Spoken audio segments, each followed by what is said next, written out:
Hey geeks, welcome to Season 2, Episode 19 of Geek.0. I'm Chris. And I'm Sean Michael. And Sean, you were talking to me a little bit about a story that had just popped up before we started recording here. And I thought we ought to save this because this is something that we can get our opinions out on because it's pretty despicable. Oh my goodness. Tell everybody out there what you were talking to me about. So apparently, this it blows my mind. So Jared Fogle is suing the parents Former Subway guy, by the way. Former Subway guy. I used to be fat, and then I lived on a diet of Subway and got skinny. Mm-hmm. Jared Fogle, yep. Spokesman for Subway. He is suing the parents of one of his child pornography victims. That is not a joke, saying that they are responsible for screwing her up too. Basically, his contention is that because they allowed her to be in a position where those kinds of pictures could be taken of her for him to use for his perusal, that they're just as wrong or culpable in, damaging her life psychologically as he is for failure to properly supervise. That is unfathomably stupid. I'm just going to put this out there, and then I won't say much more else about it. Beyond the fact that this is despicable, I will be shocked if Jared Fogle makes it through his prison term. Yeah. Either alive or without having been sufficiently brutalized before he leaves. Getting Shawshanked by the sisters. This is like taking, no joke. This personally, to me, takes what is sick and sad about the situation. And it is a very sad thing to see somebody who had what he had and then took it the way he did or did the things he did. It makes it just deplorable. I mean, there's no good. I don't know. Yeah. It breaks my brain. I just couldn't believe what you were telling me. So I was like, we might as well just talk about it. Just hold it. We'll talk about it.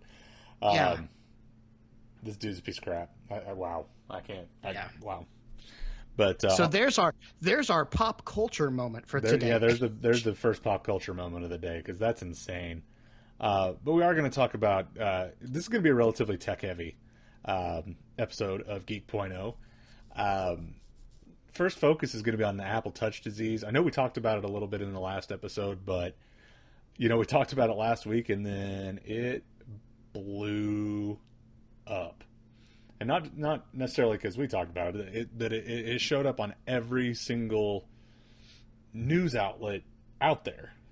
Yeah, I mean, it became this every huge tech thing. blog ran with it. Yep, and it became a point, and it has become so commonplace now that a class action lawsuit has been filed against Apple because of touch disease.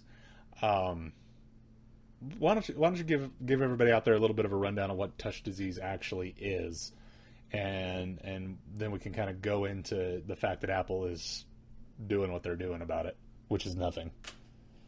So, touch disease is a defect in the iPhone 6 series that includes the 6, the 6S, the 6S Plus. And essentially, it creates a series of checkered grayscale bars that run across the top of the iPhone 6 screen. Mm-hmm. They are just the right pixel width to cover the entire notification bar at the top, where your clock and battery level and Wi-Fi signal are displayed. So, and over time, if nothing's done about it, they tend to drip is the best way I can explain it. They start to multiply, and that, if you want to call it defection of the screen, starts to spread down towards the bottom, eventually ruining more and more of the screen, making it unusable. And it started as some isolated incidences with people who were upset and taking them to repair shops. Repair shops were making note of it, thinking it was just individual instances. And over time, they saw more and more and more. iFixit, one of the preeminent tech repair blogs on the internet, they are the source of teardowns and breakdowns of the internal components and repair manuals for almost every personal electronic out there. And they have seen hundreds of them. So I did read a report that said that there was a major repair shop, a nationally recognized repair shop in St. Louis, that says they've repaired thousands of iPhone 6 phones with the problem. And there's a general consensus out there, despite Apple refusing to even acknowledge that it exists, that there's a general feeling out there that basically every iPhone 6 phone is afflicted with the problem. It's just a matter of when you actually see the problem rear its ugly head. As far as what causes it, it's widely believed that the same defect that led to the bend gate issue, the big controversy regarding the bending iPhones, what was found in that instance, it wasn't necessarily the phones were catastrophically defective or anything, but there was a manufacturing process in the way the case was built that allowed it to flex more than would typically be acceptable by Apple standards. Well, this same exact defect in the housing for the phone that allowed that bend is also damaging an internal component with that flexing of the case that affects then the screen. And so we've got now nationwide thousands and thousands of reported issues with it. It's now not an isolated issue. Tons of people posting them on Instagram, Twitter, everywhere else who have I've seen this happen. And now because Apple chose to completely disavow any knowledge and ignore the issue completely, users are rising up and forming a class action lawsuit against the corporation to try to, I guess, get their just deserves. Honestly, as they should. It's a $650 device. Absolutely. And if there's something in the design and processing of the unit that's a manufacturer's defect or workmanship, that is the absolute definition of what is covered under a warranty. And one of the things that troubles me about this is Apple makes great products. I don't think anybody out there disputes that. Mm-hmm. But you and I have talked, and we say this all the time. This is like my catchphrase. How you identify the character and personality of a company and its worth is how they handle things when they go wrong. Apple lives in a world of everything going right all the time. Yep. They just make amazing products, they charge out the nose for them, and people pay it because they want the prestige of owning that Apple logo. But here's the deal. Apple does not have a good track record at all with dealing with issues related to production and performance. The most famous example is the famous Steve Jobs "you're holding it wrong" with the antenna gate issue with the iPhone 4. Well, then there wasn't there also the problem with, wasn't it the Lisa back in the late 80s, early 90s? Where you had to drop it to reseat the CPU? Well, because it had no heat sink on the unit, and CPUs would just pop out of the motherboard, and the Apple's fix was, well, drop it and see if it'll reseat the CPU. It was one of them. Yeah, that's crazy. Yeah, so obviously this is a serious problem. My contention, and you and I've talked about this, I really think Apple's going to kind of stay mum about it. I think that they're just prepping to move into, they're 6 days away from a major launch of a new phone, and they don't want IFA or any of the other things that they're planning on announcing. They don't want it to be overshadowed by a potential product recall or an acknowledgement of a problem in their manufacturing.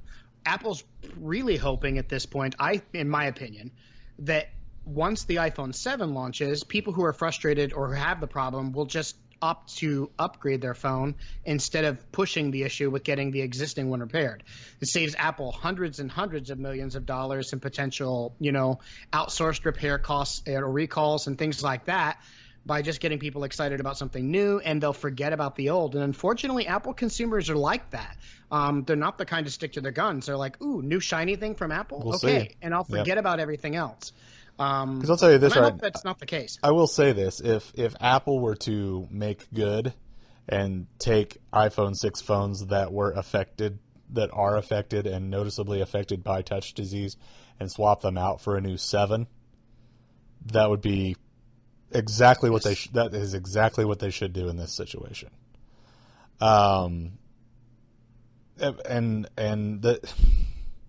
To me, and we talked about this a little bit earlier today, to me it makes more sense to get out in front of it, take care of it, get the bad press behind you. You're going to have a press cycle of 2 or 3 days of Apple screwed up, but they're issuing a recall. If you have a phone that's affected, you can bring it in, yada, yada, yada. Exactly. And then by the time they get to the iPhone 7 launch event next week, everybody's fine, everybody's happy. Yeah, it happened, but Apple's taking care of it.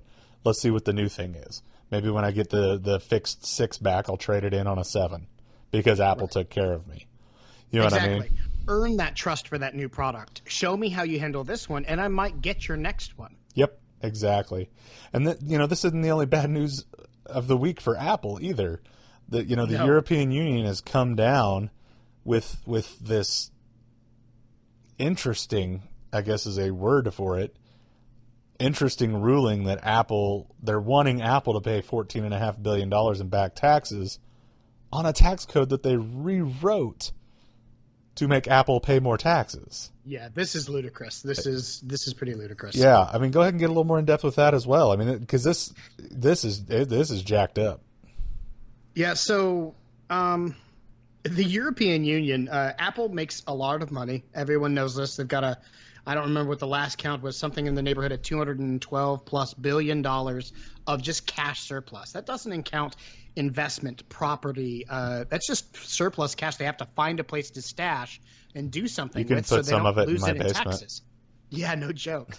And so what happened is Apple established a factory in Cork, Ireland, years and years ago, prior to the iPhone even unveiling, I do believe. And they've employed people there for a long time. And the original factory of 60 some odd people grew and grew and grew until they support and employ over 2,000 people in that area. And basically, the European Union looked at what Apple makes as far as profit is concerned and what they take away at the end of the day, and they felt like they deserved a bigger cut. Yep. The European Union rewrote an existing tax code, and basically what they have leveled against Apple in the way of accusation is that the country of Ireland, which is a member of the European Union, provided Apple with certain benefits or tax cuts as a bonus to get them to come in.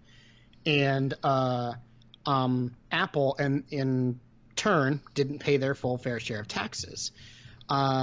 Now, here's where things get a little sticky. That's the base level, on the surface news story that we're seeing all over the place. Yep. What hasn't been discussed very clearly is the fact that the EU actually rewrote or tried to alter part of the tax code to make this be a problem for Apple. And what they've done is they said, here's this change. We want this to be retroactively applied to everything you've done in the country. Wow. Now, there is nothing wrong with making changes to tax code when you feel that something is not working in your favorite company, or, citizens can vote for it, or whatever your country's system for passing those laws are. But you cannot retroactively go back and apply it to years business from years past. And that's what has Apple and Tim Cook specifically, and I should say especially, really ticked off, because they're essentially rewriting the rules so they can try to reap a whirlwind. And the funny part about this is the EU is who's doing this, the European Union, which is the collective governing body of standards, taxation, and trade for all of Europe. Ireland doesn't want the money. Ireland is ardently defying and appealing this, saying, we don't know. We don't want the money. We don't want this. It's bad for business. I do believe the Prime Minister of Ireland was the one who said that agreeing to this deal would sort of be like throwing out the seed potatoes. They've got now a company who's come in and showed faith in the economy of Ireland and built it up, and into a point where other companies would potentially come consider Ireland a great place to have a base of operations or manufacturing or whatever else. If this goes through and Apple's appeal is denied and they end up having to pay out, no company's going to want to move a factory or put anything into Europe, because at that point they're going to wonder if 10 years down the line, when they're making ridiculous amounts of money, if all of a sudden the EU is going to rewrite rules so they can cash fat checks off of what you used to be doing in business. It's absolutely ridiculous. And though you and I both are kind of anti major corporation and all of their loopholes and everything else. Yeah, I'm anti loophole. I don't think this is fair to Apple. I'm anti-loophole. I am pro company paying a fair share. Yes. I don't like that many companies pay less in taxes on a percentage-wise than many citizens. I don't think that's right. No. But on that same token, Apple's getting the screw job here, and that is not right. No, it's not. And I think it warrants mentioning, and this is something that's been validated. Apple is the largest taxpayer in the EU. As a matter of fact, Apple is the largest taxpayer in the world. Ooh. So, I mean, it takes some balls as a company or as a country or a collective organization to go to a company like Apple and say, hey, by the way, we've changed some things and we think you owe us a large sum of money. And anyone who's dealt with Apple in the past, and apparently the EU has not dealt with them. Apple's not going to pay them. No, Apple is not going to take this sitting down. No. Apple will fight this tooth and nail, and it's more about principle. Oh yeah, dude, they'll spend $14.5 billion on lawyers before they give them $14.5 billion in a back tax bill. Yeah, that's couch change for Apple. Oh yeah. So, yeah. Yeah, it's wild to me, man. I've never seen anything like it. It's crazy. It'll be interesting to see how this plays out in the court, and how vociferous Apple gets about the issue. You know, right? Like how much do they fight back, and how much flack do they give the EU, or do they eventually, reach some sort of an agreement on Apple's terms? I don't know, but maybe Apple will just ship them all Note 7s, hoping that the phone will blow up in their hand and take care of the problem. So about that phone, the Note 7, as great a phone as it is, seems to be a little bit of a problem right at the moment. And maybe it's a little bit worse than we were initially thinking between you and I, because Samsung's starting to ramp up possibly for a recall. That's there's general thinking. There's some concerns about the battery and the charging system, and that's causing this problem. And initially, when we talked this morning, we were thinking, oh, it's people using cheap gas station charging cables, and they're a piece of crap, and yada yada yada. But the fact that Samsung put a stop sale on and is now considering a worldwide recall, this problem may be a little worse than you and I were initially thinking when we were talking about it. I mean, you have a Note 7. I don't. I can't speak to it. I know it's a great phone, as long as it doesn't MDK you. It's absolutely the best phone I've ever owned, and all the accolades that this. I mean, it launched to universal acclaim. Oh yeah, almost surprising acclaim, how much everyone loves this phone. I mean, it's waterproof, it's gorgeous, it's incredibly fast, it's nimble, the camera is phenomenal, the display is fantastic. Just about everything you could possibly want in a phone, this phone takes to the next level. But I have 3 third-party chargers I use on it just fine. I charge it all the time. I think I put it through 3 full, wear it down and charge it fully back up. And then I leave it charged in while it's in my car.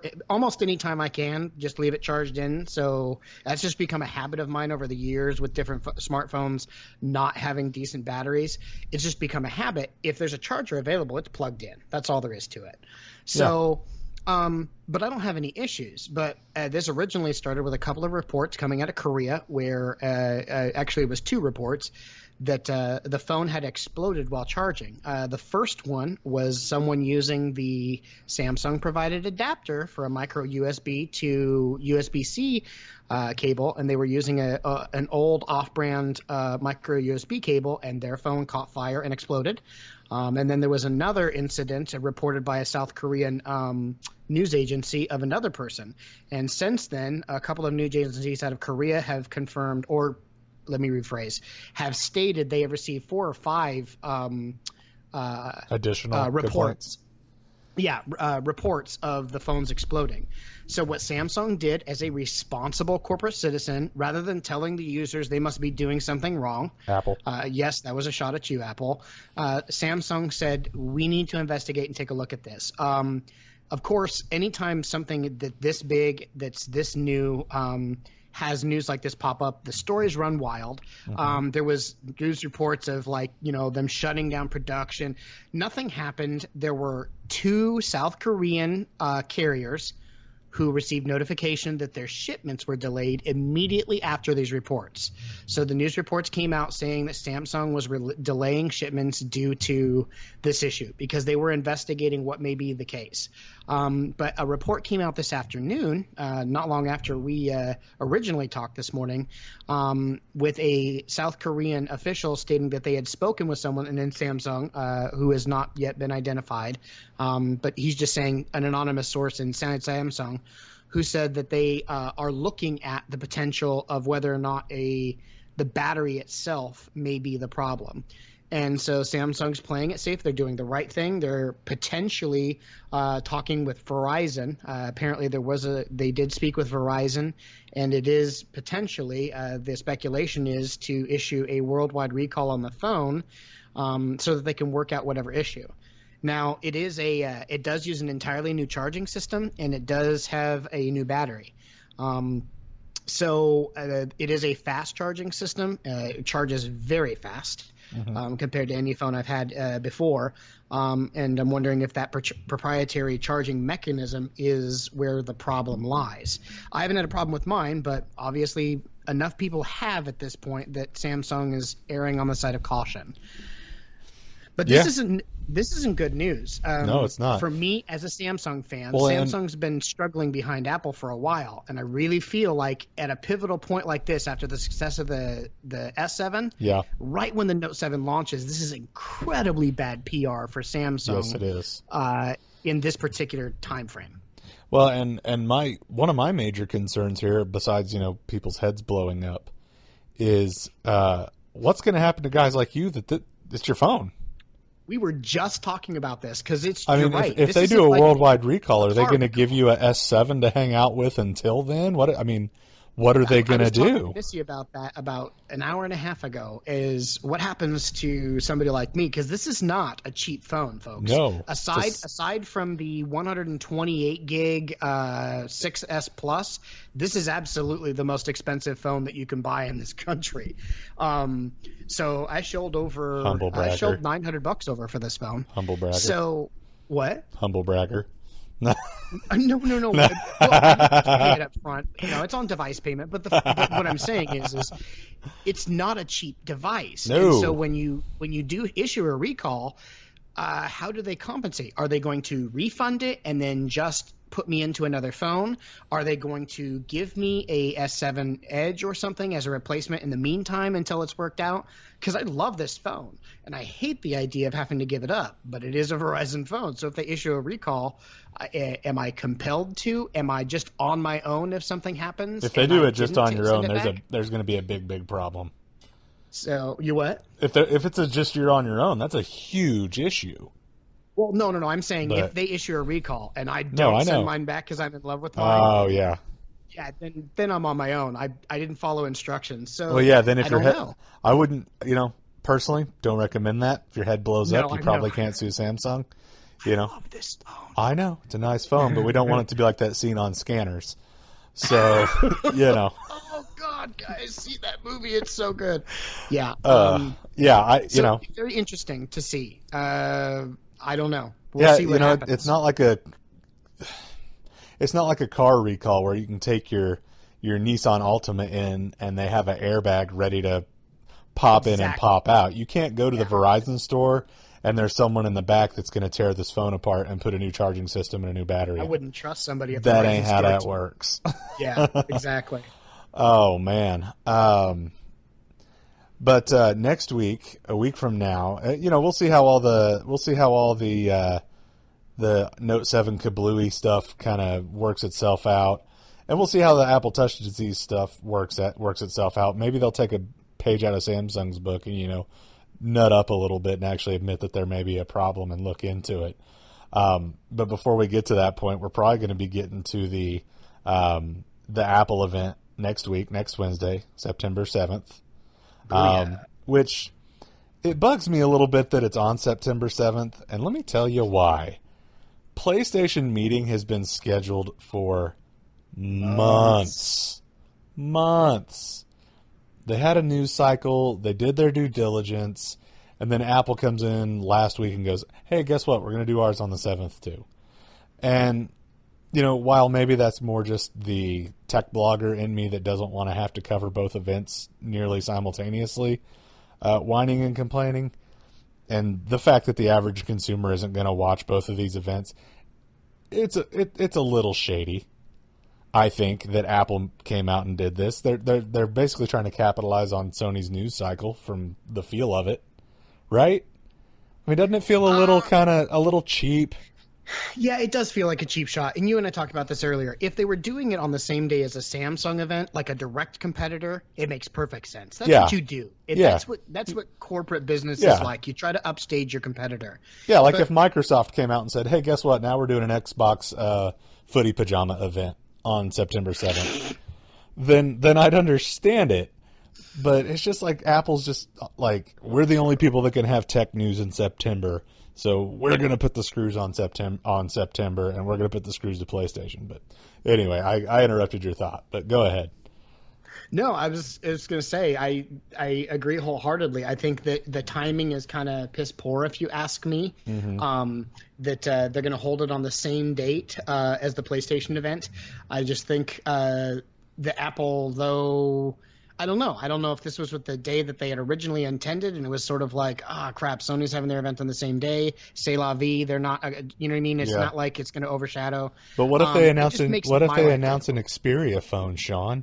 So, and you and I talked about this. The people that are going to be upset about this are Sony has announced a new Xperia phone. It seems like every week for the last 12 weeks. Well, it's because none of them take. New phone, nah. They're all amazing phones. They're just they don't sink in the U.S. market. Well, they don't say Apple or Samsung on them. You're right, exactly. But in this instance, what I was going to say is that the only people who really be ticked off the most about this is going to be tech journalists who have to cover the events. Your general public aren't watching the live streams anyway. They're going to wait for us to watch it and post our content.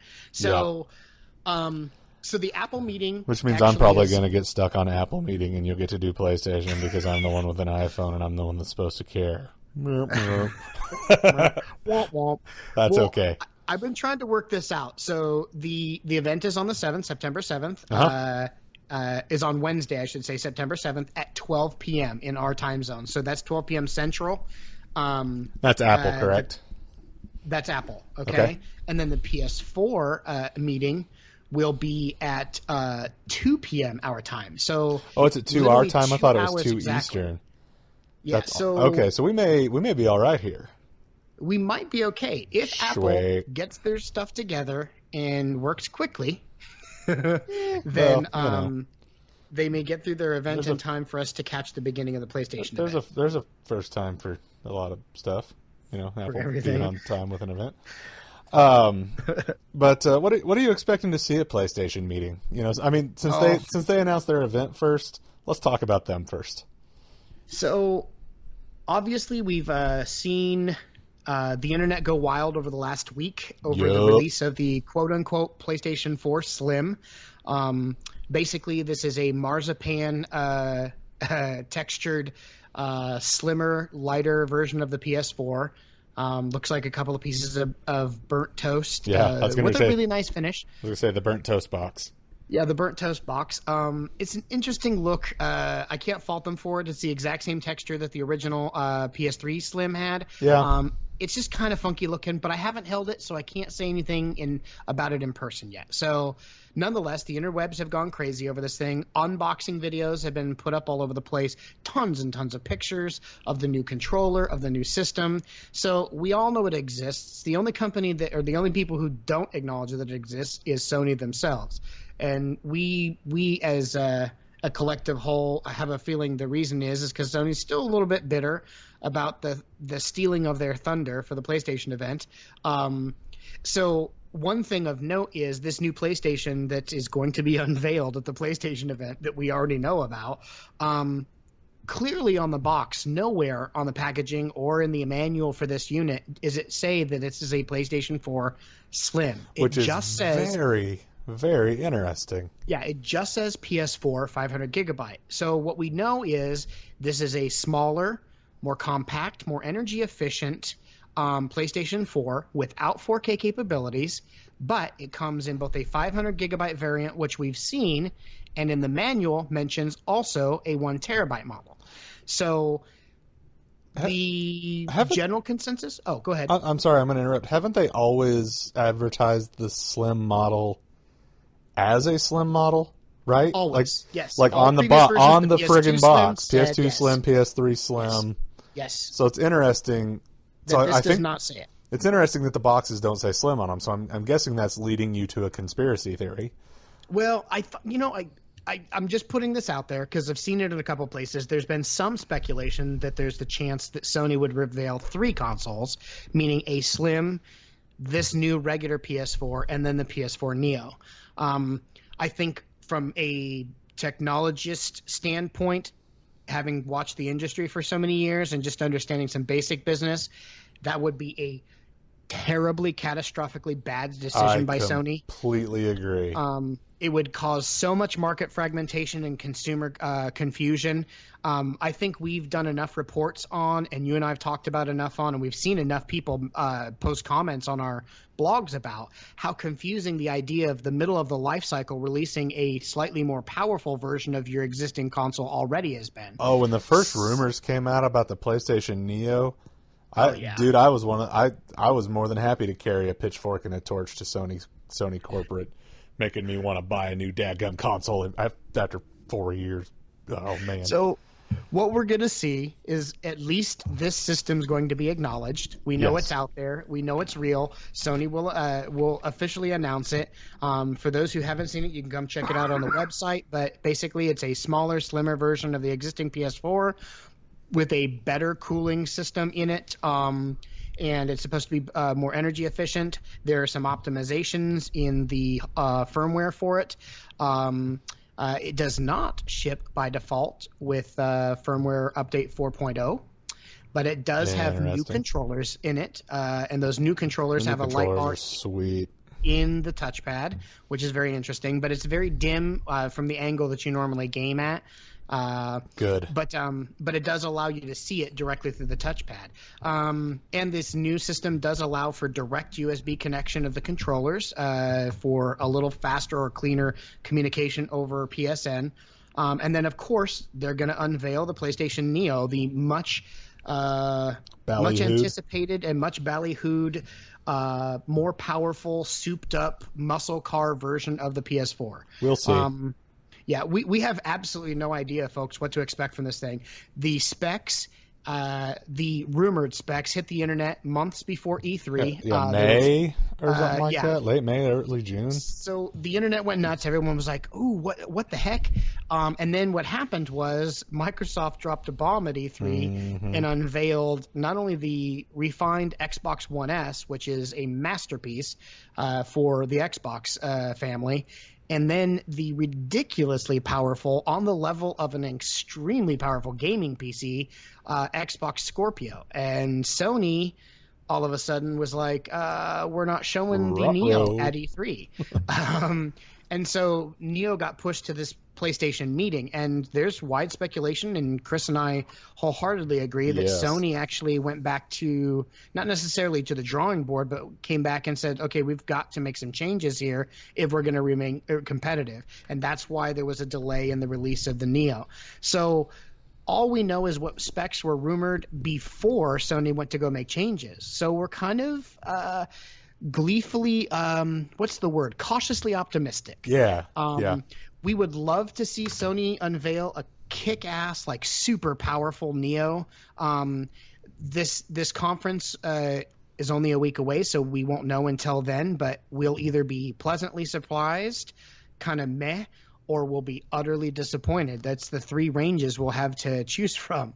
Yeah. So, yeah, and I don't know if I just don't see how the Neo can be a spec for spec power comparison with the Scorpio. There's not been enough time. There's not enough time for them to There's not been enough time hardware. for them to develop their own graphics, pushing their own GPU to help push the graphics to full 4K gaming. I just don't think it's gonna happen. And the CPU and the optimization internally. No, it's unfortunately we're not going to see that. But on that same token, there hasn't been enough time for them to necessarily do that with the Scorpio as well, because that thing's not launching for another year or so. Oh yeah. So hardware won't even go into production probably until 6 to 8 months before the unit launches. Yeah. So we're at least a year out before they even start working on the manufacturing process. So who knows? Maybe a lot can change. Maybe Scorpio is a pipe dream. That you know what I mean? I hope it's not. It looks awesome, but and we've said banging the drum. That's going to be at least a $900 console base model. It'll probably go up from there. Maybe Sony finds a niche here that with a strong upscaling platform, strong gaming prowess. It's not necessarily a full 4K gaming rig, but it comes in $500. Maybe Sony pulls a Nintendo. So maybe Sony, instead of being the biggest, baddest on the block with the most powerful system capable of the most amazing HDR 4K extra triple XXL Sunday system. Whip it out, lay it on the table kind of system. Yes, exactly. Maybe Sony takes the Nintendo route and says, look, our system's going to be more powerful than our previous version, but what's really going to set it apart is the software. And this is honestly the other part of the show that I'm actually excited about this PlayStation meeting event. I'm anticipating that they'll do a bit more with PlayStation VR. This is their first chance to actually showcase this hardware and get deep into it, okay? And they better, because it's coming soon. Yes, and that was a phrasing moment, and you missed it because I said deep into it. Phrasing boom. Phrasing boom. So, in addition, I'm hoping, keeping my fingers crossed here, to also see Sony announce some previously undisclosed, as of yet, PlayStation VR titles. Because let's face it, there's widely accepted notable titles.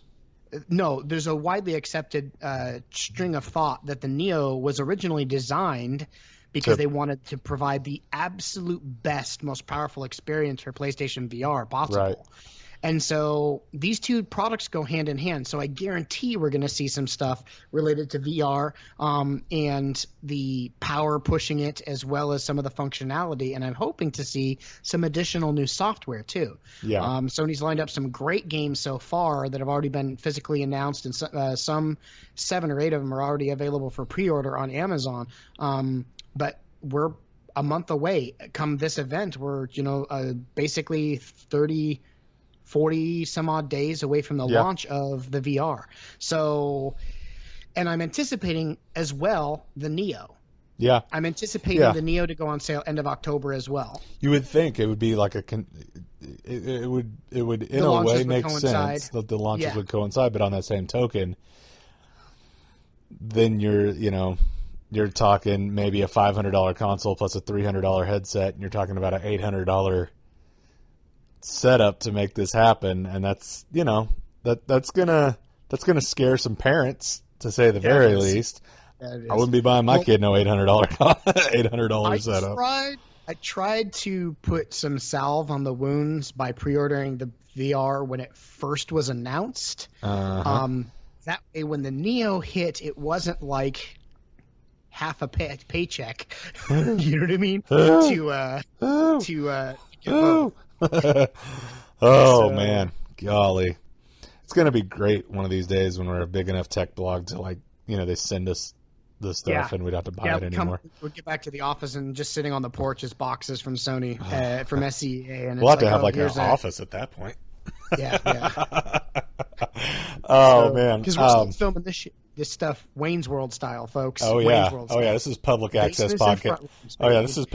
This is public access podcasting at its finest. From Aurora, Illinois.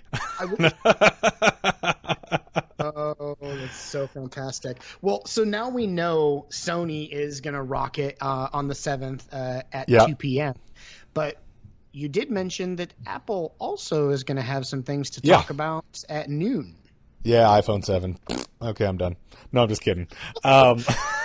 No, I will get a little more in depth. I just had to show my displeasure for what the rumors that I've been hearing about iPhone 7 have been some good, some bad. But iPhone 7 is not what I'm excited about with the iPhone event.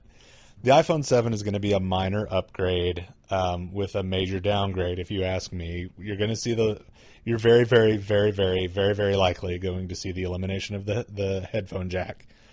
The world's going boo. I'm still cautiously optimistic. Okay, here's the deal. I get maybe that the sound quality can be better. I get that you have to take leaps forward in technology. Mm-hmm. But I can't stop at TJ Maxx and buy a $9 set of Bluetooth earbuds.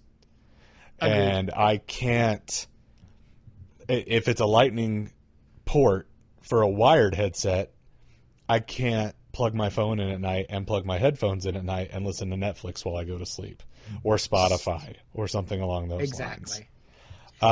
So to me, it's a major downgrade, and sometimes pushing the industry forward just because you can doesn't mean you should. Well, I don't know. I'm kind of on your thought train. Mm-hmm. So here's how I look at it. When I first saw this rumor floating around, we talked about this, early this year. Yeah. Yeah, it's been floating out there for a while. So I would say it's been floating out there long enough that it's substantiated. Yeah. And there have been leaks almost every blog out there, the New York Times, the Wall Street Journal, Recode, have pretty much said, hey, we're going to see the absence of the headphone jack. And there's been enough leaks of the product, supposed leaks of the product, to kind of confirm that it's gone. Yeah, that's what's happening. Yeah. Here's where I am with it. Apple has always been at the forefront of pushing consumers away from the old and into the new. And in many cases, most cases, this has always been a good thing. Mm-hmm. Apple has one of the banes of my existence was the fact that when we do new builds, people are like, well, I need a CD drive in it.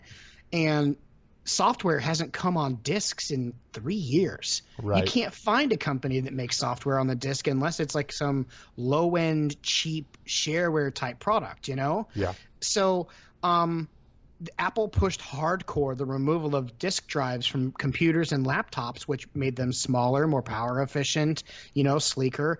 And it's worked out great. And it's pushed us toward a more digital age. And because of that, it's also helped push the broadband speeds in this country up. So Apple's changes they've made have actually affected a far wider reaching, had a far wider reaching effect on technology in our society. Now, the problem I have with this is the wide speculation with the removal of the headphone jack is they're pushing for, obviously, a new Bluetooth headset. Mm-hmm. Now, I have purchased no less than 11 in the last year Bluetooth headsets, from cheap ones off of Wish.com or Geek, the Geek app. Yeah. Those cheap Chinese ones, all the way to $165 pair, okay, to test Bluetooth headsets. And here is the deal. There is not a Bluetooth headset made by anybody, whether it's Bose or whether it's a cheap Chinese manufacturer, that's not a massive pain in the rear to connect and get to sync properly with your phone, and then while you mow a lawn, doesn't skip and disconnect 20 times in the middle of broadcasting a signal while it's in your pocket. Plus, Bluetooth connectivity for headphones is just not there yet. Plus, you have the compressed Bluetooth signal, which washes out the sound quality.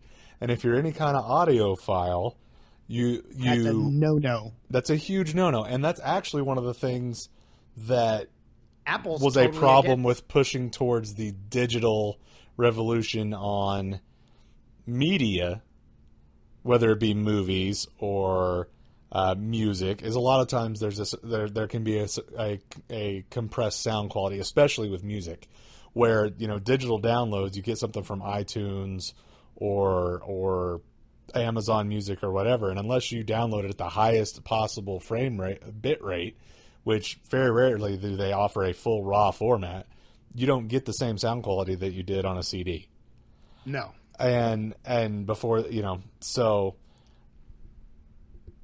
yeah, I have a huge problem with this, and it's not. I get that. This is one of those deals where USB Type-C was something that had the ball had started to slowly roll. A standard had already been established. Yes. Everyone else was already on board. Apple was just it was something that was coming. It was something that was Yes. coming. Apple got on board faster. USB-C makes perfect sense. Eliminating something that works well, and has worked for 80 years. It's true. I struggle with it. I do too. And let's face it, you and I are people who love to try new technology. We love to see new absolutely. advent. So I can see the general public having a big distaste for this. I keep meaning to do a mock-up so people can see how ridiculous this is. But when we talk about the fact, the one thing you'll always hear from people who are pundits and supporters are like, "Oh, Apple everything." They're like, "Well, they'll have a Lightning jack adapter They'll have a for this." And frickin' I'm dongle. like, picture this. Here's the deal. This is the one thing Apple's always talking about, a wireless world, but every time they do something, they have to make another adapter to make it function with everything else. So picture your iPhone in a car clip, okay, in your vehicle. Yep. Coming out of the bottom of the Lightning port is this big dongle hanging off of it with a spider web of other cables. One of them a headphone jack, one of them a plug so you can plug your phone into charge. You see where I'm going with this? Yep. So you've got this massive thing hanging off the bottom of your phone just so you can use everything all at once, when all of that used to be built very sleekly into the frame of the phone. And now we're going to make these changes that are going to make it more cumbersome. Here's my assumption as to what will happen is there will be some sort of two-way pass-through T type situation, or a Y. I got you. Where one side is Lightning and one side is 3/8" jack. And it'll plug in and then run up in. Still going to be bulky. But it's still bulky. It's still there. It's still something to break off. It's still something to break off. Yes. And it's still something to end up with a Lightning port lodged into your phone because somehow or another it got hooked on something or whatever, and it snaps the charging end off into the bottom of your phone. And this is the valid point to make here, and you and I have talked about this on previous podcast. There was wide speculation when this originally happened that Apple was only doing this to once again push another Apple proproprietary format so they could sell accessories. To make people buy Beats or a $35 dongle. Correct. Because Apple makes billions of dollars a year on iPhone accessories. Now, if you don't think that that's a problem, I will point to the fact that I think last week or the week before, Intel made issued a white paper showing how USB Type-C is actually far better for audio than Lightning is, and that phones that have USB Type-C, like for example the Note 7, would be able to eschew a headphone jack and be able to use that port for multiple things. So you could have a charger that also doubled as a headphone jack built right in without the advent of additional dongles and things like that. So there's a competing technology that's an industry standard that Apple already supports that's better than the headphone jack. However, Apple wants that extra couple $1 billion they're going to make you spend on additional connectors and chargers for their super amazing Apple proprietary Lightning system. That isn't as good is where we as get another into system that's out there. profitability. Yep. Yeah. Where we get into another unfriendly customer practice. Yes. So, okay. I think we've got our opinion out on the headphone jack. I can't believe we talked 5 minutes or however long we've talked now, 10 minutes about a headphone jack. So what else are we going to see at the Apple event? They are doing some good things, okay? I'm not just going to deride them for this. They are all signs are pointing to they're increasing the minimum storage size of the iPhone from 16 gig to 32 gig. Finally, 3 years too late, 3 models too late. They're also going to increase the max storage capacity on a model, very likely to 256 gigs of storage. 256 gigs, folks. But that'll be an $1,100 phone. So that's a lot of apps. That's a whole lot of apps. What that is that's the person that buys the iPhone Plus, the 7 Plus. 7 Plus. That is going to take video and photos and they're going to do everything in 4K, and they need all that extra storage because 4K chews up some space. Yeah, it does. And that's what that's going to be for. And while I would much rather just see Apple come out with a 32 gig phone and allow you to put an SD card in it like Samsung does, that's never going to happen. Oh. Because Apple loves to, we've already talked about it. Apple loves to charge more. But, they could come out with a proprietary memory card technology a la Sony and memory stick, and people would buy it. Can I just say, if you're Apple or any other company, I don't care anymore. It's been proven, and I understand every company's beholden to their shareholders. They owe it to pursue any technology that may potentially significantly increase the revenues of the company. Mm-hmm. Proprietary technologies are bullpucky, okay? I don't care if you're Sony. I don't care if you're Apple. Sony and their ass backwards 400 different types of media cards and memory cards they've tried over the last Olympus 10, digital 15 cameras years. always use a different memory card. The XT format for Olympus and Fuji. Sony's I can't even count how many memory stick Duo, memory stick MS, Micro, the new format they're using for the Vita. All of these proprietary memory technologies, Apple and their proprietary technologies, they're bad for business, they're bad for consumers, and they're bad for the market. They make your bottom line great for a while, but as an overall whole, and this is a proven fact, they've shown this, they actually drag down your future profitability, okay, because they tie you into an economy. And it's bad for the market, and then you don't have these third-party markets that can support you the way they do others. And so it's just bad. So I hate the idea of them doing more proprietary stuff. I really do. Yeah, me too. I do. I wish that they would just go to an industry standard. I wish they would adopt micro SD and USB's Type-C.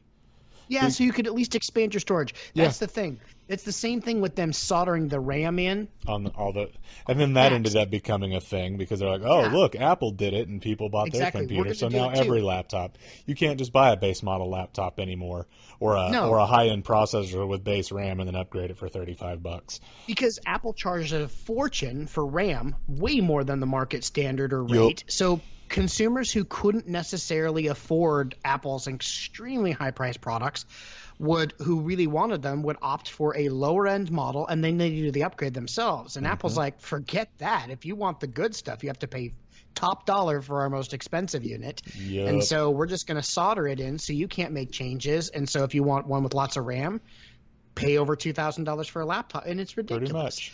And so now we're going to start seeing that trickle down into we already see it trickle down into their other hardware, and that kind of sucks. I hate that philosophy. A little bit. But there is one thing, and I'll say this: I'm actually more excited from the Apple event. I'm very excited for them to talk about iOS 10. That is the thing I am the absolute most excited about. Why are you so excited about iOS 10? Everybody's probably asking. It's because I can start deleting all of the crappy stock Apple apps. Woo! Woohoo! Yes. I'm gonna be like a kid on Christmas. It's gonna be the third best day of my life after getting married, having a kid, and then deleting the Apple apps. That's gonna be the third best day of my life. I cannot wait to be sitting on my couch, download, install, and then I'm just gonna start holding down, and I'm gonna hit X's with the fury of Thor with Mjolnir, just getting rid of these sucky little apps that are always third-party options that are better. So, if you can't tell, I'm excited. No, and you and the rest of the world, there's nothing more infuriating than getting a phone with limited space and then realizing that a large portion of the space that's on it's been taken up by apps that they put on your phone. Bloatware is what I call it, and no matter whether it's first party or not. but you can't delete it. Like, they won't let you get rid of it. So this is the best thing ever. As an iPhone owner, nothing has ever made me more angry than the day that the Apple Watch app showed up on my freaking iPhone. When you don't own one? When I was never... That has honestly made me not buy an Apple Watch. I went and bought a Pebble and put an extra app on my phone just to not buy an Apple Watch because they forced that app onto my phone. There are not many times where I see a feature set from Google or Android that really wows me and makes me go, ha ha ha, suck it, Apple. But the first time I had one was when I walked into a Best Buy store with Bluetooth enabled on my phone. Yeah. And I walked close enough to the Samsung section. The gear display. That all of a sudden my phone popped up a menu and said, "We detect a gear watch. Do you want to link it to your phone?" And I was like, that's the most amazing thing ever. Yeah. They released an additional product that can be used with the phone. They didn't cram new software on me, but they automatically set the phone up to where if it detected one, it would ask me, do I want to install the app and start linking it to the phone? I was like, that's genius. That's customer friendly. Yes, now, it is. don't get me wrong. I'm not tooting Samsung's horn because they've got more bloatware than anybody on Verizon's phones. Is that Samsung or Verizon, though? That's mostly Verizon. That's a carrier thing. Samsung, it's a thing. I don't know what it is with the NFL mobile app, but if you're not just a fanatical football fan, nothing pisses me off more than the fact that there is absolutely no way to remove the NFL app from your phone. And that is one thing I will. Updates on you. That is one thing I will give Apple. They don't let AT&T and Verizon and Sprint and T-Mobile and Virgin or whoever, they don't let them shove their bullcrap onto your phone. Yeah. That is one thing. They take care of it for you. Apple shoves their own bullcrap onto their phones. So at least you don't have to mess with that kind of stuff. But stocks, buy. Tips and tricks, see ya. Apple Watch, audio. That's going to be the very first one that goes, is that Apple Watch app. Speaking of, since we're talking about things that we plan or that we are going to see at the Apple event, so iOS 10 is going to be fantastic. As a matter of fact, you and I have talked about it. I'm freaking excited about iOS 10, and I don't even own an iPhone. But some of the features I've seen in iOS 10 and looked at so far blow my mind. How user-friendly and how awesome they are at automating processes on your phone. Huge strides. Yeah, iOS 10 is definitely the best iOS version ever. Absolutely. But speaking of Apple Watch, we're also expecting to see the first iterative update to the Apple Watch ever with the refresh, basically the Apple Watch 2. Yeah. And the rumors have been all over the place on that one, and it's another thing I love. This is one instance where we have a friend, Aaron Dicer, yourmoviefriend.com, who runs the Sif Pop podcast. He does movie reviews, and he has a policy. He does not see anything. No advertisements, no trailers, no nothing that could bias him before he goes to see a movie. And this is where one area where we get screwed in the tech industry. Our life is nothing but rumors until a product launches. Spoilers. Yeah, and so this is one instance where I wish we never heard anything about a product till it launches, because it takes away some of that sense of wonder when you know everything before it launches. And the rumors have been so far all over the place with the Apple Watch 2. About the only thing we're pretty much sure about is that they have issued some additional features to get a better battery in it. And so we're going to see a watch with a better battery than the previous version. Outside of that, which it desperately needed. It desperately needs. We don't know what we're going to see in this, and that's kind of exciting. So we're going to see a new Apple Watch with new features. I think I know we're not going to see cell phone capabilities. Cellular? So no cellular, no LTE functionality. I'm pretty confident that that's what's going to happen.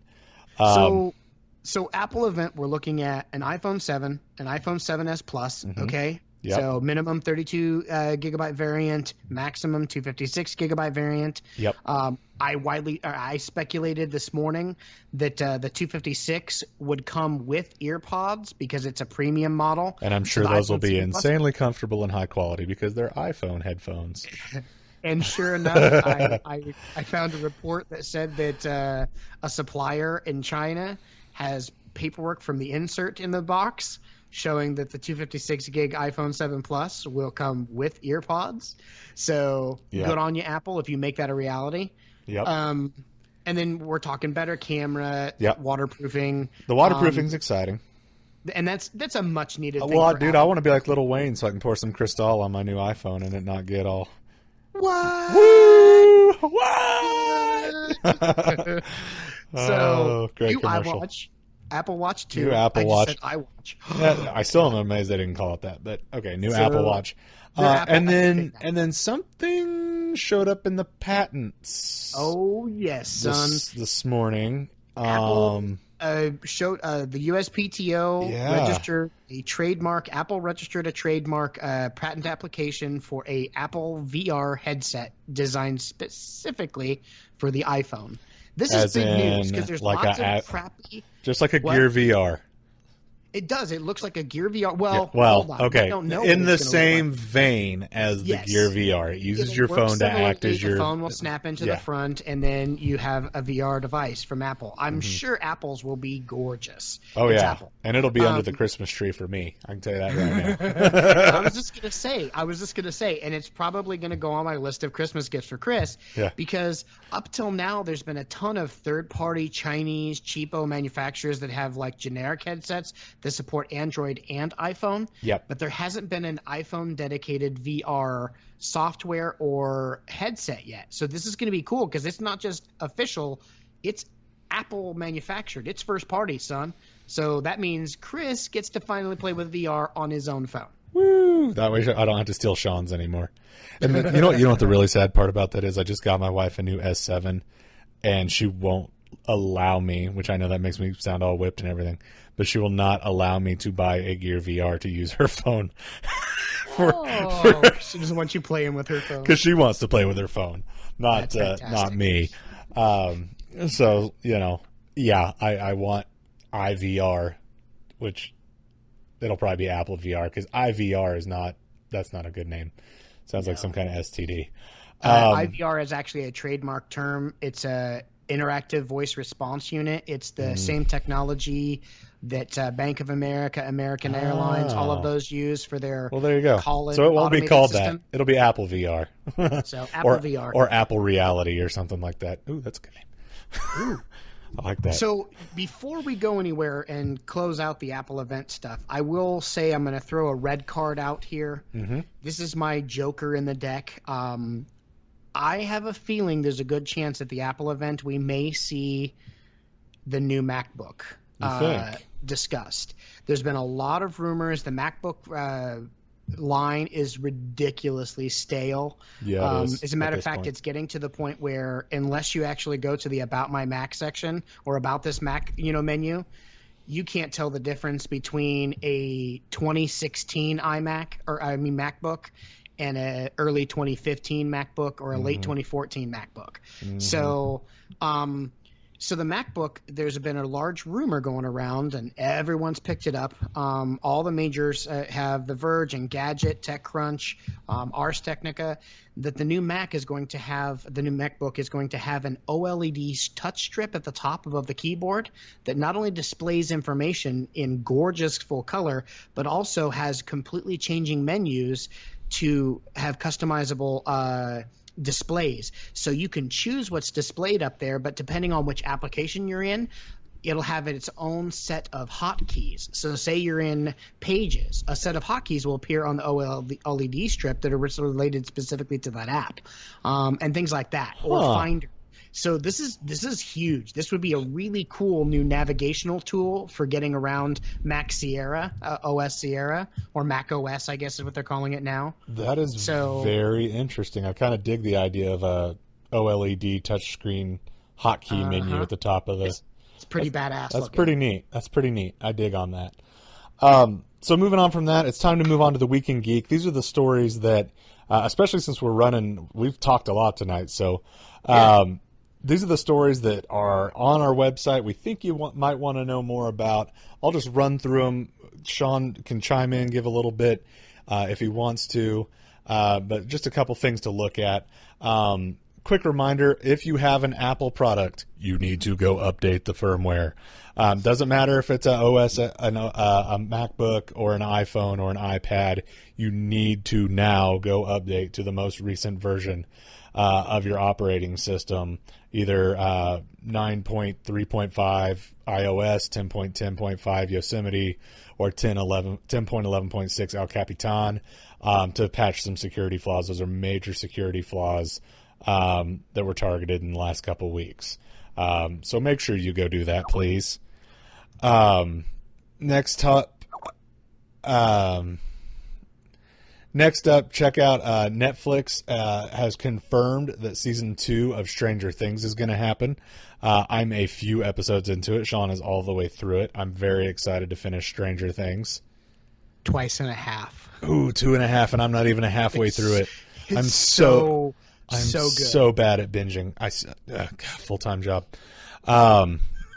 If you want to turn your computer into a DVR, Plex now has a solution for you. Go check that out. Let's see what else we got. The CW has officially welcomed Supergirl into the fold with a new poster. Excited to see Supergirl coming over to the CW from CBS. As I have christened it, the DCW. They seem to do superheroes right in the Greg Berlanti verse, and that was a show that started pretty darn slow but ended up really strong. So I'm excited to see. The exact opposite of Arrow. Arrow started really strong, and it's just started to just really go downhill. Go away, Olicity. Go away, Olicity. Nobody cares about Oliver and Felicity anymore. Shoot arrows at bad guys. Let's see here. My apologies. I had my note, and then I clicked away from it. Asus has released the most giant of all giant laptops that has ever been giant in the history of giant laptops. It's a, correct me if I'm wrong, 21.5-inch laptop. Yes, it's a 21-inch. It's called the Predator 21X, and it is a monster. Dude, this thing is like a 1987 IBM. But way sexier. I'm just talking size-wise. So, it has a 21-inch curved screen on it. Yeah, folks, this is a laptop with a 21-inch curved display, okay, packing 2, not 1, but 2 GeForce GTX 1080 GPUs, 5 cooling fans, and a 7th gen KB Lake Intel processor, and as much as 4 terabytes of SSD storage. That's a whole lot of hoops right there, dude. Well, it's a whole lot of Skrilla, too. Yeah, that thing is going to be amazing. A 2560 by 1080 IPS display, LED illumination. The price tag for this will be off the chart. Off the chart. Yeah, dude. Man, it's going to be insane. Because you can't even buy a 21.5-inch curved monitor right now for less than a couple $100. If you're lucky. Oh, yeah, no, you can't even get a curved one in that small of a monitor. So yeah. This is truly a revolutionary. Yeah, they usually start at like 24, don't they? Isn't that usually where a curve starts? The smallest ones I've seen are is a 27-inch. That's the smallest in the curved display. Yeah. Wow, that's crazy. So, it almost seems pointless, to be quite honest with you. It almost does. And it's also 8 kilograms. This thing is 8 kilograms. That's a heavy freaking laptop. It weighs more than 7 of the Acer's new laptop, the Swift 7 that they unveiled today as well at IFA, which is less than 1 centimeter thick. Wow. 0.998 millimeters. It's the world's thinnest laptop. Yeah, a little bit less than a half-inch thick on a laptop. That's insanely thin. And that kind of wraps up. Anything else you want to add into the Week in Geek? Anything I was just going to say, and we got details galore about all of those articles or all of those topics. Go check out the website and check out the blogs. We've got some detailed breakdowns of what each of those stories is all about and what's going on there. So go check them out. One last thing. If you haven't seen it yet, go check out the footage that Ben Affleck posted of Deathstroke. For the Justice League set. Looks kind of cool. The rumor right now floating around is that Joe Manganiello will be playing Deathstroke. It's probably going to happen because I think he tested pretty well for the Suicide Squad to be in it. So I would assume that it would be him. It'll be tough to supplant Manu Bennett. I do like me some Manu Bennett. He was awesome in Arrow as Deathstroke. But Manganiello's good. He'd do a good job if they hire him. So last thing for today is what's your geek? This is the one thing that we're both geeking out about over this week. Sean, what's your geek this week? So, for me, this is a really crucial and important week, just because this marks the beginning of this week marks the beginning of the internet. This week, August 30th specifically, the very first IMP or interface message processor was delivered to UCLA. So basically, this device, the interface message processor, was a building block for ARPANET, which those of you who know, ARPANET was the government-funded communications protocol that allowed for sending of messages back and forth between government or military facilities across the country that formed what we now know as the internet. That's how it started. So the first one was delivered August 30th, and then on October 1st of 1969, the second one was delivered to Stanford, and then October 29th, the very first message was sent back and forth between them, establishing the first networked system in history. So this is a pretty big week. This is the beginning of one of the greatest technologies in the history of mankind. The first piece of equipment that built the building blocks for that got set up at UCLA yesterday in '69. So it's pretty cool. That is pretty awesome. It's crazy. Thank you, Al Gore, for the invention of the internet. Yes, thank you. Thank you very much. It's an inconvenient truth that Al Gore helped create the internet. Wow. Went a long way for that one. You were not punny. Went a long way for it. My geek this week, and you know what? I'm actually going to have two things this week because one is not necessarily a geeky thing, and I'll get to that here in just a second. But the first thing is, I got home from work this week, and my wife goes, "Hey, I'm gonna put this kids show on Netflix," and I'm just gonna press play, and I'm gonna let you see what you think, because we have a 3-year-old who will be 4 at the end of October, and this show starts playing, and all of a sudden, I'm hearing a cover of "All You Need Is Love" by the Beatles. All you need is love. Yeah, and it's the theme song to the show. Okay. That's cool. The theme song to the show is "All You Need Is Love." And this show is called Beat Bugs. And the whole show, it's basically centered around, and this is a Netflix original program. It is centered around some bugs that live in, kind of like A Bug's Life. They live out in the grass, and they're doing their bug thing. But it's a musical show, and all of the songs are Beatles songs. And every episode is named after a Beatles song. "I Am the Walrus," "Come Together," "Rain." They're all Beatles songs titles. It's awesome. So the entire catalog of Beatles songs has been licensed to this cartoon. Kids show. That's to a so kids fantastic. show.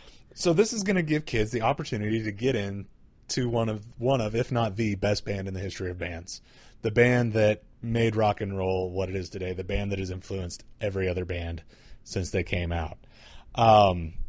And I asked my daughter, I'm like, "Hey, what do you think of these songs?" She's like, "Yeah, I like these songs." I'm like, "Yes." Now as she starts to get a little older, I can play the real versions of them, and she can get into the Beatles like Daddy is into the Beatles. So it's just another situation where, here we go, the Beatles they're probably gonna help thank you, Netflix. Can I just say that? Thank you, Netflix, for helping introduce the Beatles to the next generation. So that's my main geek this week. That's awesome. The other thing I want to talk about, and I'm doped up on antibiotics right now. So I don't sound sick, but my throat is starting to get to the point where it's time to be done. So I wasn't able to go on this trip this weekend, but my church is going down to Louisiana to help do flood relief. And it has been massively underreported how bad the situation actually is in Baton Rouge and the surrounding areas. Much worse flooding than happened during Katrina. Much more destruction, much more property damage. And the worst part about this area of Louisiana is not a traditional floodplain area. So people didn't have flood insurance. And it's because they were told essentially by government agencies, you don't need it. It doesn't flood here. This was a 100-year flood, and people's houses and everything are gone. They're wiped out. Yep. And my church is sending several vans down with people to work in a distribution center to help clean out stuff out of houses to bring out to the road for disposal. And I am very seriously disappointed that I wasn't able to go. I was driving home from Kansas City today and ended up with a bad sinus infection, steroid shot, the whole deal. So I ended up having to scrap my plans to go down on this trip. But that being said, people, like I said, have lost everything. And if you want to donate to the cause, the website for my church, and I know you all don't know me from Flint, but I guarantee that the money will get where it needs to go. Our church, after going through the Joplin tornado and all that, we realize how important it is for these resources to get to where they need to go. Yeah. So to provide the aid to the people provide the who aid truly that is need needed. it. Yeah. So the website for the church is ignitechurch.tv/flood. I would love it if any of you out there listening could, even give $5 or $10. Anything helps. And if you're not comfortable giving it to a church, or if you're not comfortable giving it to my church because you don't know me and you don't know my church, that's fine. Find a charitable organization to donate to the flood relief in Louisiana, because it is a bad situation down there, and people are definitely still, at this point, several weeks later, are still needing help. So, go ahead and be time to sign off now. I know I kind of ended us on a little bit of a downer here, but I felt like it was kind of an important topic. It's a worthy cause. And I appreciate you letting me talk about it for a second. So for Geek.0, I'm Chris. And I'm Shawn Michael. You guys can find us at any social media /Geek.0 or at Geek.0. You can also find us at our website, Geek.0.com. www.geek.0. That's GEEKPOINT, and then the number 0, and it's spelled the same way on all social media. Have a great week, geeks.